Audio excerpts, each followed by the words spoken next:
Alors, on commence par le Tanya. L'étude du jour. Alors, on est le 5 Eshvan, 5786. Igeret à Kodesh, chapitre 26.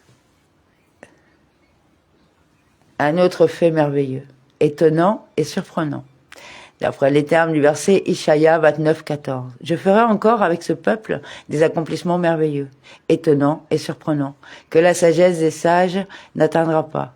En l'occurrence, ce point est merveilleux, étonnant et surprenant, recevant ainsi 3 adjectifs parce qu'il est la 3e objection soulevée contre les personnes ayant des connaissances imparfaites. Il fait suite aux 2 autres précédemment cités. La conclusion, très surprenante tout d'abord, le fait qu'une partie de la Torah puisse être attachée à l'arbre de la connaissance du bien et du mal est la très forte interrogation. D'autre part, le fait que l'étude des lois n'aurait pas dû repousser la prière doit être relevé également. En effet, comment est-il possible qu'en l'ère messianique, il ne sera plus nécessaire de connaître les lois de ce qui est interdit et de ce qui est permis, de ce qui est impur et de ce qui est pur? Et comment fera-t-on la shérita des sacrifices ou même des animaux profanes? Le texte fait allusion ici aux bêtes qui sont destinées à la consommation courante. En effet, la shrita, l'abattage rituel les rendant cachères, n'est pas différent de la manière de sacrifier en vigueur dans le temple, et il est clair que nul ne peut s'improviser shoretz. Celui-ci doit recevoir une formation préalable et la connaissance de multiples halarotes, dont quelques principes sont rappelés par la suite, lui est nécessaire. Si l'on ne connaît pas les lois de l'égorgement, drassa, ce terme désigne une pression qui serait faite sur le couteau pendant la shrita, comme s'il s'agissait d'une hache. Une telle manière de manipuler le couteau disqualifie la shrita et en fait un simple égorgement. Elle rend la viande impropre à la consommation.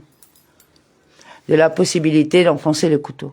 À l'ada, le couteau doit être maintenu sur le cou de la bête pendant la shrita, sans aucune séparation, notamment par des plumes ou par de la laine. Ce terme indique la présence d'une telle séparation et rend la shrita impropre, ou de son arrêt. Sheia. Ce terme désigne l'interruption de la shrita en cours du processus, avant que la veine et l'artère soient tranchées. Il est alors impossible de la reprendre pour l'achever, car elle doit être réalisée en une seule fois. Si elle est effectuée en 2 fois, la shrita n'est pas valide, disqualifiant la shrita. Selon le traité Rollin, 9a et 27a, de même que le Rambam dans ses lois de la shrita, au chapitre 3. En revanche, les 2 autres cas, liés à la bête elle-même et disqualifiant la shrita, ne sont pas mentionnés ici. À Grama, la déviation dans le cas où le couteau de la shrita n'aurait pas été placé à l'endroit prescrit, et y court l'arrachement, lorsque la veine ou l'artère se détache et tombe avant le passage du couteau, auquel cas la shrita est impropre, ou encore de l'entaille du couteau. Après avoir énuméré les cas disqualifiant la shrita dans le corps de l'animal, l'Admorazaken envisage ensuite ce qui est lié au couteau. Sa lame doit en effet être parfaitement lisse et la présence d'une entaille sur celle-ci rend également la shrita impropre. Selon le traité Rollin, 10a et 17b, de même que le Rambam dans ses lois la shrita, chapitre 1 au paragraphe 14. Il est donc clair qu'une shrita est conforme dans la mesure où elle respecte toutes ces dispositions à la fois, dont l'étude est donc indispensable. Un homme peut-il naître en étant shoetz, de son état naturel, sans maintenir le couteau et sans pratiquer un égorgement? Ou bien ce couteau peut-il se maintenir indéfiniment en l'état, sans jamais présenter la moindre entaille? Et il y a encore de nombreuses autres lois relatives à la graisse, au sang et aux autres interdits. Après avoir évoqué les conditions de la shrita sur la bête et sur le couteau, Rabbi Gino Zalman rappelle brièvement les dispositions relatives à la viande, ses parties permises et ses parties interdites, de même qu'à la gachérisation destinée à en extraire le sang. Il faudra connaître aussi le principe de l'impureté du mort, ainsi qu'il est écrit. Le jeune homme mourra-t-il à 100 ans? Ishaïa 65-20, ce verset établit que la mort sera maintenue après la venue du Mashiach. Il sera donc nécessaire de connaître les lois de l'impureté transmise par contact avec un cadavre, que nos sages définissent comme la forme la plus grave de cette impureté. Il faut donc savoir de quelle manière en obtenir la purification. Il sera nécessaire de connaître en outre l'impureté de la femme qui vient d'enfanter, ainsi qu'il est écrit, celle qui est enceinte et qui enfante à la fois. Yirmiyahu 31:7. Ce verset indique que les femmes qui connaîtront la délivrance accoucheront également.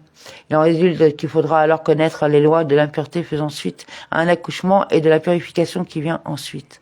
Par contre, les lois du cycle menstruel, de la nida, ne sont pas mentionnées ici et l'on peut le justifier de deux façons différentes. Selon une première explication, le Midrash Tehilim, commentant le psaume 147, dit que dans le monde futur, le Saint béni soit-il supprimera l'impureté de la femme nida.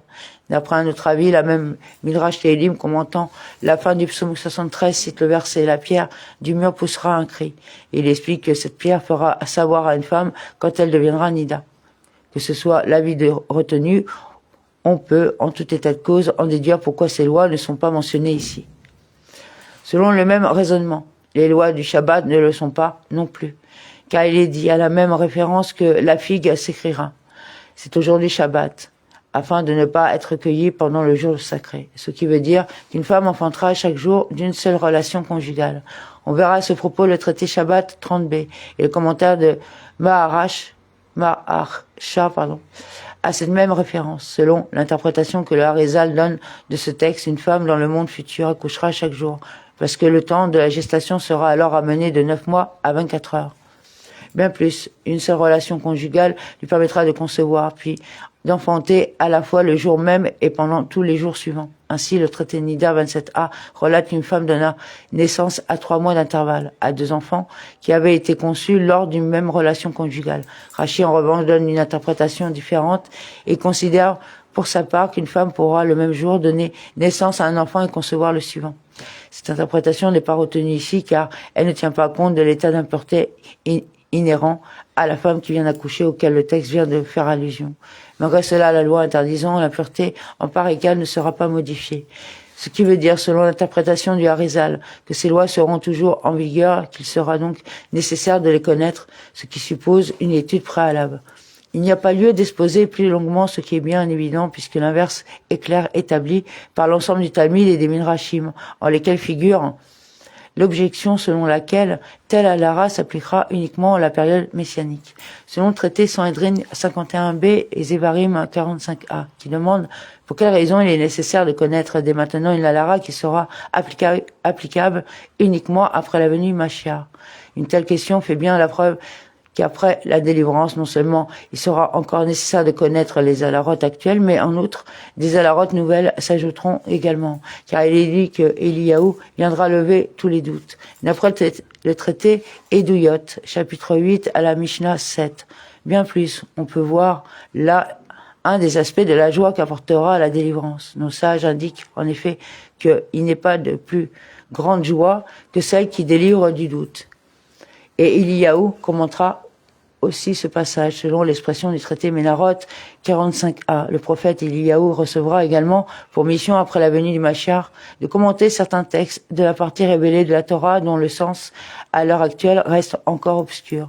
Un autre point n'est pas compréhensible. L'Admorazaken revient ici au passage du Raya Mehemna cité au début de cette lettre pour formuler une nouvelle question. Après avoir soulevé 3 objections sur la manière de considérer l'origine de la Torah, il s'interroge ici sur les relations entre les érudits et les ignorants. Il est écrit que les érudits de la Torah ne tireront plus leur subsistance des ignorants, ni de la foule nombreuse, consommant ce qui est disqualifié, impur et interdit, ce qu'à Dieu ne plaise. Or, les érudits de la Torah, déjà à l'époque du Second Temple, ne tiraient pas leur subsistance des ignorants, consommant ce qui est disqualifié et interdit. Que Dieu nous en garde. En effet, ils possédaient eux-mêmes des champs et des vignes au même titre que les ignorants. Malgré cela, les couples de sages qui s'étaient constituées à l'époque du Second Temple, ces couples sont énumérés dans le traité Avot au chapitre 1 et l'on verra à ce sujet le traité Agiga, chapitre 2 à la Mishnah 2. L'usage était alors que les sages délivrant l'enseignement de la Torah à leur génération étaient 2. Mais par ailleurs, cela ne les empêchait pas de posséder des champs et des vignes afin d'assurer leur propre subsistance. Différents récits de la Guémara démontrent que certains d'entre eux étaient très riches, se consacraient à l'étude de ce qui est interdit, de ce qui est permis, de ce qui est impur et de ce qui est pur. Ainsi, le fait que les érudits n'aient pas recours aux ignorants pour assurer leur subsistance ne justifie pas l'abandon de l'étude des lois déterminant ce qui est permis et ce qui est interdit, ce qui est pur et ce qui est interdit. Les sages les étudiaient à l'époque du Second Temple et rien ne justifie donc qu'il n'en soit pas ainsi lors de la délivrance messianique. Et ils formaient des milliers, des dizaines de milliers de disciples. On verra à ce sujet l'introduction du Mishneh Torah du Rambam décrivant de quelle manière se faisait cette transmission. En tout état de cause, les sages non seulement étudiaient eux-mêmes ces lois, mais en outre, ils les enseignaient aux autres. Et on ne justifie donc qu'il n'en soit pas ainsi après la venue du Mashiach. En revanche, ils n'étudiaient que discrètement la partie cachée de la Torah, cette dimension profonde de la Torah n'entrait pas dans le cadre de leur transmission, elle n'était pas systématiquement enseignée aux disciples avant la proclamation du Harizal, précédemment citée selon laquelle il est permis et il est une misva de révéler cette sagesse. Un mètre.